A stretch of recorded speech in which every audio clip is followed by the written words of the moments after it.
Today we're going to look at the Camdenton area, Lake of the Ozarks, to see if it's a good place for vacation.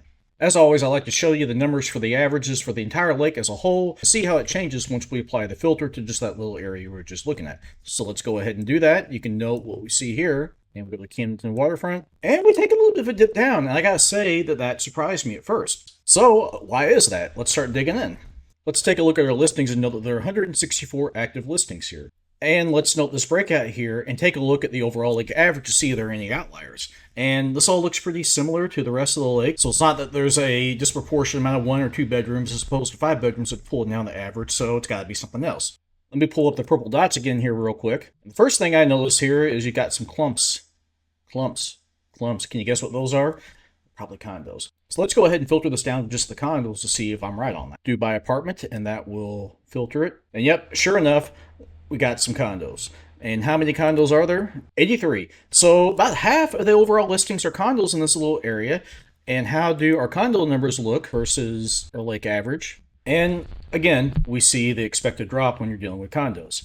But what if we inverse this and do just the houses? And you jump up to right around the lake average, so you do get quite a bit higher. But I still feel like this should have been a little bit higher, because when I look at our purple dots again here with just the houses filtered, this doesn't appear to be a very saturated area. It's a populated area. It's near Camdenton, which is good. I would expect this to be a little bit higher, and when I start looking at the top short-term rentals over here, I do see some good ones making good money that are 7 and 6 bedroom, but I don't see any big heavy hitters that I see in other areas of the lake that pull the average up. I don't have a good explanation for that. I feel like it should be there. Maybe just the owners there like to use the properties a lot for themselves during the summer, and so they don't rent it out. Who knows? Let's see what else we can figure out. I don't know about most of you, but I can't afford a 6 or 7 bedroom lakefront house. So let's look at the smaller 1 to 3 bedroom properties and see how that pans out in this little area I drew out. We're just filtering on houses right now. We're not looking at condos. So we're going to look at the overall lake 1 to 3 bed. You can see that the average jumps down to 33.2K a year revenue for just the 1 to 3 bedrooms. But what if we apply our Camdenton waterfront filter that I made earlier? And it's down at 27.4K. Again, a little bit surprising. I didn't expect to see that, but that is lower than the rest of the lake average.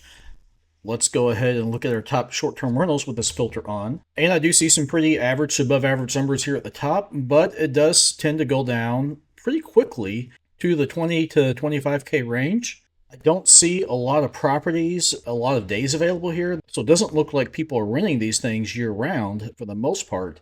And so there's only 8 houses here that have been listed the majority of the year. And so that appears to be really, I think, the biggest problem in this data is there's just not a lot of data.